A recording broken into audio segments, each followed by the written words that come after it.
সকল ক্লাস 10 ছাত্রছাত্রীদের ওয়েলকাম আমাদের চ্যানেলে। তো আজকের এই ভিডিওতে আমরা চলতরিৎ অধ্যায় থেকে তোমাদের যে সমস্ত 1 নম্বরের প্রশ্নগুলি রয়েছে, গুরুত্বপূর্ণ প্রশ্ন যেগুলি মাধ্যমিকে বিগত সালেও এসেছে এবং তোমাদের সেকেন্ড ইউনিট টেস্ট পরীক্ষা বা মাধ্যমিক টেস্ট পরীক্ষার জন্য সবচেয়ে বেশি গুরুত্বপূর্ণ এই প্রশ্নগুলি থেকে আসে। তো সেই প্রশ্নগুলি আমি তোমাদের সাথে আজকের এই ভিডিওতে আলোচনা করব। কাজে প্রত্যেক মাধ্যমিকের ছাত্রছাত্রী বা ক্লাস 10 এর ছাত্রছাত্রী তোমরা কিন্তু প্রত্যেককেই সম্পূর্ণ ভিডিওটি দেখতে থাকো। দেখো হচ্ছে এগুলো সব 1 নম্বরের প্রশ্ন, ঠিক আছে। তো প্রথম প্রশ্নটি হচ্ছে, আমি একদম ডিসকাস করব তোমাদের সাথে কিভাবে হচ্ছে না হচ্ছে। তো প্রথম প্রশ্নটি আছে যে 1 কুলম্ব তড়িৎ আধানকে 1 ভোল্ট বিভব প্রভেদের বিরুদ্ধে নিয়ে যেতে কত কার্য করতে হবে। দেখো এটা করার জন্য আমাদেরকে কি করতে হবে না, আমরা একটা সূত্র জানি, ঠিক আছে। সূত্রটা হচ্ছে W=V3। এই সূত্রটা আমরা জানি। এবার দেখো এখানে বলা হচ্ছে 1 কুলম্ব তড়িৎ আধান। তো 1 কুলম্ব তড়িৎ আধান মানে কি, মানে কিউবের জায়গায় আমরা লিখবো 1, আর 1 ভোল্ট বিভব প্রভেদ মানে বিভব প্রভেদের জায়গায় লিখবো আমরা 1, কারণ দুটোই এক এক। তাহলে 1 × 1 মানে হচ্ছে 1, আর ডাব্লুটা হচ্ছে আমাদের এখানে কার্য।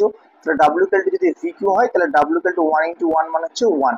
আর কার্যের একক যেহেতু আমরা জানি প্রত্যেকে যে জুল হয়, তাহলে ডাব্লু ইকুয়াল টু মানে এখানে কার্য সমান হবে তোমার 1 জুল, ঠিক আছে। উত্তরটা হবে 1 জুল। আচ্ছা, নেক্সট হচ্ছে 2 নম্বর প্রশ্ন। 2 নম্বর প্রশ্নে বলা হচ্ছে যে উষ্ণতা বৃদ্ধিতে অর্ধপরিবাহীর রোধ কিভাবে পরিবর্তিত হয়। ঠিক আছে, এটা দেখো মাধ্যমিক 2018 সালের প্রশ্ন, আগেরটাও কিন্তু মাধ্যমিক 2017 সালের প্রশ্নটি এসেছে। তোমাদের প্রত্যেককে জানিয়ে রাখি যে এর আগে আমরা চলতরিৎ থেকে 2টি ক্লাস করিয়েছি, তোমরা দেখে নিতে পারো, আমি ডেসক্রিপশন বক্সে লিঙ্ক দিয়ে দেবো। এছাড়াও এমসিকিউ প্রশ্নের এই অধ্যায় থেকে সমগ্র এমসিকিউ প্রশ্ন সেই নিয়েও আলোচনা করেছি, তোমরা চাইলে দেখে নিতে পারো। তো দেখো প্রশ্নটি হচ্ছে যে অর্ধপরিবাহী রোধ কিভাবে পরিবর্তিত হয় উষ্ণতা বৃদ্ধিতে। তো এটা মনে রাখবে যে অর্ধপরিবাহীর ক্ষেত্রে এটা ব্যস্তানুপাতিক হয়, মানে তুমি যত উষ্ণতা বাড়াবে রোধটা তোমার তত কমবে। অর্ধপরিবাহীর ক্ষেত্রে এটা কিন্তু ব্যতিক্রম হয়ে থাকে। আচ্ছা, নেক্সট হচ্ছে 3 নম্বর প্রশ্ন। 3 নম্বর প্রশ্ন যেটি মাধ্যমিক 2019 সালে প্রশ্নটি এসেছে, ঠিক আছে। আমি একটু চেঞ্জ করে নিই, এটা মাধ্যমিক 2019 সালে প্রশ্নটি এসেছে। তো প্রশ্নটি হচ্ছে একটা অর্ধপরিবাহীর উদাহরণ দাও। তো একটা অর্ধপরিবাহীর উদাহরণ তুমি জার্মেনিয়ামও লিখতে পারো অথবা তুমি কিন্তু সিলিকনটাও লিখতে পারো, ঠিক আছে। জার্মেনিয়াম বা সিলিকন যে কোনো একটা লিখতে পারো। 4 নম্বর প্রশ্ন, ফ্লেমিং এর বাম হস্ত নিয়মে চৌম্বক ক্ষেত্র ও তড়িৎ ক্ষেত্রের মধ্যবর্তী কোণ। ভীষণ গুরুত্বপূর্ণ একটা প্রশ্ন। চৌম্বক ক্ষেত্র এবং তড়িৎ ক্ষেত্রের মধ্যবর্তী যে কোণটা হয় সেটা সবসময় মনে রাখবে 90 ডিগ্রি হয়। মানে ফ্লেমিং এর বাম হস্ত নিয়মটা যখন আমরা দেখে থাকবো, ঠিক আছে, আমরা যখন দেখি তখন কি হয়, চৌম্বক ক্ষেত্র এবং তড়িৎ ক্ষেত্রের যে মধ্যবর্তী কোণ সেটা কিন্তু সমকোণে থাকে, মানে 90 ডিগ্রিতে থাকে। আচ্ছা, নেক্সট হচ্ছে 5 নম্বর প্রশ্ন। 5 নম্বর প্রশ্নটিতে এখানে বলা হচ্ছে যে একটি যন্ত্রের নাম লেখো যাতে তড়িৎ চৌম্বক ব্যবহার হয় না। ভালো করে কিন্তু মনে রাখবে, তড়িৎ চৌম্বক ব্যবহৃত হয় না এরকম একটা যন্ত্রের নাম হচ্ছে বৈদ্যুতিক মোটর, ঠিক আছে, যেখানে তড়িৎ চৌম্বক ব্যবহার হয় না। 6 নম্বর প্রশ্ন, ডায়নামোতে কোন ধরনের শক্তি তড়িৎ শক্তিতে রূপান্তরিত হয়। ডায়নামো বিষয়টা কি, ডায়নামোটা হচ্ছে তোমার দেখবে সাইকেলের টায়ারে লাগানো, সাইকেলের চাকাতে লাগানো হয়।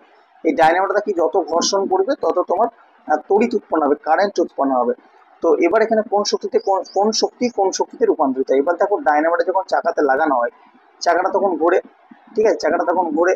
এবার যখন চাকাটা ঘোরে, হ্যাঁ, তখন ওটা হচ্ছে তোমার যান্ত্রিক শক্তি এবং কারেন্ট তৈরি হয়, তার মানে সেটা হচ্ছে তড়িৎ শক্তি। তাহলে উত্তরটা হবে যে যান্ত্রিক শক্তি থেকে তড়িৎ শক্তিতে রূপান্তরিত হয়। আচ্ছা, নেক্সট হচ্ছে আমরা পরবর্তী প্রশ্ন যাব, 7 নম্বর প্রশ্ন। 7 নম্বর প্রশ্ন হচ্ছে যে এমন একটি যন্ত্রের নাম লেখো যেখানে তড়িৎ শক্তি যান্ত্রিক শক্তিতে রূপান্তরিত হয়। এটা কিন্তু একটু উল্টো, ঠিক আছে। এটা হচ্ছে তড়িৎ শক্তি যান্ত্রিক শক্তিতে রূপান্তরিত হয়। তো দেখো উত্তরটা হচ্ছে বৈদ্যুতিক মোটর। আগেরটা কি ছিল, এখানে বৈদ্যুতিক মোটর, আগেরটা ছিল তোমার যান্ত্রিক শক্তি থেকে তড়িৎ শক্তি, সেটা হচ্ছে সাইকেলের ডায়নামো। আর এবার হচ্ছে একটি যন্ত্র যেটা তড়িৎ শক্তি যান্ত্রিক শক্তিতে রূপান্তরিত হয়, সেটা হচ্ছে বৈদ্যুতিক মোটর। মোটরে কিভাবে হয় দেখবে, মোটর যখন ঘোরে, ঠিক আছে, মোটর যখন মানে কারেন্ট দেওয়ার পর সেটা, তুমি ফ্যান দেখে থাকবে বাড়িতে, ফ্যান। তো ফ্যানটাতে কি হয়, এই যখন ফ্যানটা থাকে তো ফ্যানের মধ্যে প্রথমে কারেন্ট আসে, কারেন্ট আসার পর ফ্যানটা ঘোরে, তাই তো। তাহলে কারেন্ট এলো মানে সেটা তড়িৎ শক্তি আগে, তারপর ঘুরছে মানে মেশিনের কাজ করছে, তার মানে সেটা হচ্ছে যান্ত্রিক শক্তি। আচ্ছা, এরপর হচ্ছে 8 নম্বর প্রশ্ন, গৃহস্থলীর বর্তনীতে লাইফ তার ছাড়া বাকি দুটি তার কি কি। এটা মাধ্যমিক 2000 সালে প্রশ্নটি এসেছে। তো দেখো আমাদের টোটাল 3টে তার হয়, একটা হচ্ছে লাইফ তার, নিউট্রাল তার, আর একটা হচ্ছে আর্থিং তার। তো এবারে লাইফ তার ছাড়া বাকি দুটি তার তাহলে কি কি রইলো, একটা হচ্ছে নিউট্রাল আর একটা হচ্ছে আর্থিং তার। এই অবশ্যই আমি তোমাদেরকে বলে রাখবো যে এই যে তারের রঙগুলো আছে, লাইফ তার, নিউট্রাল তার এবং আর্থিং তার, সেই তারের যে রং সেগুলো কিন্তু অবশ্যই অবশ্যই মনে রাখবে। আচ্ছা, আন্তর্জাতিক নিয়ম অনুসারে এবং সাধারণভাবে দুটোর নামই কিন্তু মনে রাখবে, দেখবে তোমরা টেক্সট বই খুব সুন্দরভাবে দেওয়া থাকবে। 9 নম্বর প্রশ্ন, ফিউজ তারকে বর্তনীর সঙ্গে কোন সমবায়ে যুক্ত করা হয়? মনে রাখবে শ্রেণী সমবায়ে যুক্ত করা হয়, ঠিক আছে, এটা কিন্তু ভুলবে না, খুব ইম্পর্টেন্ট প্রশ্ন। আচ্ছা, 10 নম্বরের প্রশ্নতে একটা অঙ্ক আছে, তো অঙ্কটা দেখো, বলছে কোনো পরিবাহীর মধ্য দিয়ে 2 অ্যাম্পিয়ার প্রবাহ কত সময় ধরে গেলে প্রবাহিত তড়িৎ আধান 1200 কুলম্ব হবে। তো দেখো, তড়িৎ প্রবাহটাকে আমরা কি দিয়ে প্রকাশ করছি? আই দিয়ে। আই ইকুয়াল হচ্ছে 2 অ্যাম্পিয়ার। আর কত সময় মানে টিটা আমাকে বের করতে হবে, আর তড়িৎ আধান যেটাকে তোমার কিউ সমান বলে দিয়েছে 1200, ঠিক আছে, কিউ সমান হচ্ছে 1200 কুলম্ব। তাহলে আমরা একটা সূত্র জানি কি, Q equal to I T, আমাকে এখানে টিটা বের করতে হবে। টি ইকুয়াল টু হচ্ছে কিউ বাই আই, তাই তো, টি ইকুয়াল টু কিউ মানে হচ্ছে 1200, আর আই মানে কত 2, তাহলে কেটে গেলে কত হচ্ছে, কেটে গেলে হচ্ছে আমাদের 600, তাই তো, 600 দুগুণে 1200, কিন্তু 600 কি মিনিট না সেকেন্ড, এটা হচ্ছে 600 সেকেন্ড, ঠিক আছে। এবার তুমি 600 সেকেন্ডও রাখতে পারো, আর যদি চাও যে আমি মিনিটে করবো তাহলে তুমি ভাগ করে দেবে, ঠিক আছে। তো ভাগ করে দিলে উত্তরটা হবে 10 মিনিট, কারণ 600 সেকেন্ড মানে আমার 10 মিনিটই হয়। আচ্ছা, নেক্সট হচ্ছে 11 নম্বর প্রশ্ন, ওয়াট ঘন্টা কোন ভৌত রাশির একক? উত্তরটা হচ্ছে তড়িৎ শক্তির একক। প্রশ্নটা কিন্তু ঘুরিয়েও আসতে পারে যে তড়িৎ শক্তির একক কি, তোমাকে বলতে হবে যে ওয়াট ঘন্টা। নেক্সট হচ্ছে 12 নম্বর প্রশ্ন, গৃহ বর্তনীতে বিভিন্ন বৈদ্যুতিক যন্ত্রগুলি কোন সমবায়ে যুক্ত থাকে? ভীষণ ইম্পর্টেন্ট একটা প্রশ্ন, স্টার মার্ক, টিকবিল স্টার, ঠিক আছে।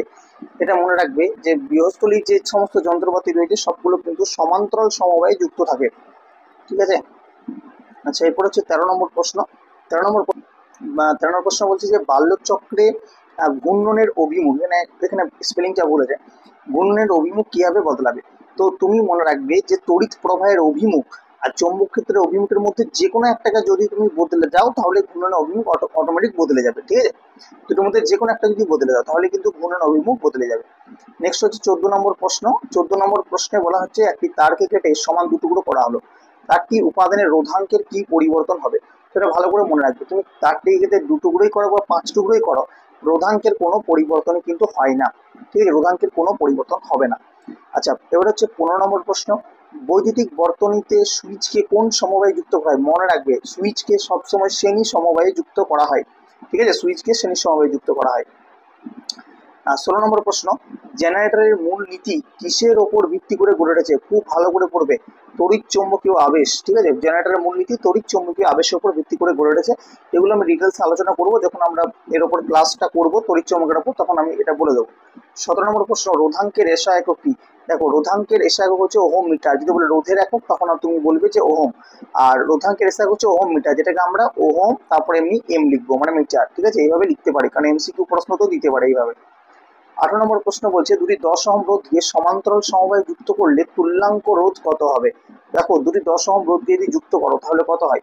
ধরো তুল্য রোধটা আমি আর ধরছি, তাহলে 1/r ইকুয়াল টু 1/10 প্লাস হচ্ছে 1/10, তাহলে হচ্ছে 10 লসাগু, তাহলে কত হবে 1 + 1 মানে হচ্ছে 2/10, তাহলে 2 একে 2, 5 দুগুণে 10, তাহলে 1/r ইকুয়াল টু হচ্ছে 1/5, তাহলে অতএব r ইকুয়াল টু কি হবে 5, ঠিক আছে, 5 ওহম। সমান্তরাল সমবায়ে যুক্ত হয় তাহলে 5 ওহম হবে। আচ্ছা, এরপর হচ্ছে এলইডি পুরো নাম কি? এটা আমরা ক্লাস 8 থেকে পড়ে আসি, এলইডি সম্পূর্ণ নাম হচ্ছে লাইট ইমিটিং ডায়োড। সাথে তোমরা কিন্তু অবশ্যই সিএফএল কম্প্যাক্ট ফ্লোরোসেন্ট ল্যাম্প, ঠিক আছে, কম্প্যাক্ট ফ্লোরোসেন্ট ল্যাম্প, এই পুরো নামটাও কিন্তু ভালো করে মনে রাখবে। 20 নম্বর প্রশ্ন, নাইক্রোম তারের একটি ব্যবহার। দেখো, নাইক্রোম তার অনেক ব্যবহার রয়েছে, হিটারে ব্যবহার করা হয়, তারপর তোমার আয়রনে ব্যবহার করা হয়, ইলেকট্রিক ইস্ত্রি মানে আয়রনে ব্যবহার করা হয়, ঠিক আছে, এই সমস্ত কিছুতে কিন্তু নাইক্রোম তার ব্যবহার করে, যেখানে তোমার ইলেকট্রিসিটি থেকে তাপ উৎপন্ন করা যায় সেই প্রত্যেকটা জায়গাতেই নাইক্রোম তারের ব্যবহার রয়েছে। আচ্ছা, 21 নম্বর প্রশ্ন, এটি খুব ইম্পর্টেন্ট প্রশ্ন, মাধ্যমিক 2022 সালে প্রশ্নটি এসেছে। প্রশ্নটি হচ্ছে যে এসআই পদ্ধতিতে তড়িৎ আধানের একক কি? খুব সহজ প্রশ্ন, ভালো প্রশ্ন। এককটা হচ্ছে কুলম্ব, ঠিক আছে, এসআই পদ্ধতি তড়িৎ আধানের একক হচ্ছে কুলম্ব। আর যদি বলতে যে সিজিএস পদ্ধতি একক কি, তাহলে হচ্ছে তোমার স্ট্যাট কুলম্ব, ঠিক আছে, স্ট্যাট কুলম্ব যদি এটা বলতো সিজিএস পদ্ধতিতে।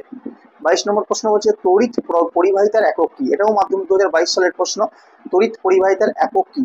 উত্তর হচ্ছে অ্যাম্পিয়ার। আমরা একবার দেখলাম যে তড়িৎ পরিবাহিতার একক অ্যাম্পিয়ার, আর তড়িৎ আধানের একক হচ্ছে কুলম্ব, এবং তোমার সময় মানে কিউ ইকুয়াল টু আইটি, সেখানে টিটা আমাদের সেকেন্ডে থাকবে। আচ্ছা, 23 নম্বর প্রশ্ন, ভীষণ গুরুত্বপূর্ণ প্রশ্ন, প্রায় স্কুলে এমনিতেও এসে থাকে। এটা মাধ্যমিক 2022 সালের প্রশ্ন। আচ্ছা, বলবে যে মাধ্যমিকে 2022 সালে এত প্রশ্ন কেন? কারণ মাধ্যমিকে কিছু সিলেবাস চেঞ্জ হয়েছিল, ঠিক আছে, মানে ওখানে তোমার কিছু বাদ গিয়েছিল এবং এই চ্যাপ্টারের উপর বেশি নম্বর এই চ্যাপ্টার থেকে দেওয়া হয়েছিল সেই বছর। ফিউজ তারের উপাদান কি কি? অবশ্যই ফিউজ তারের কিন্তু বৈশিষ্ট্য মনে রাখবে, ঠিক আছে। ফিউজ তার হচ্ছে টিন এবং সীসা দিয়ে ফিউজ তার তৈরি হয়, তো টিন এবং সীসা।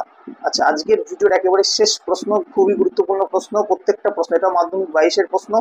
কিলোওয়াট ঘন্টা কোন ভৌত রাশির একক? প্রশ্নটা কিন্তু রিপিট, প্রশ্নটা আমি আগেও দিয়েছিলাম।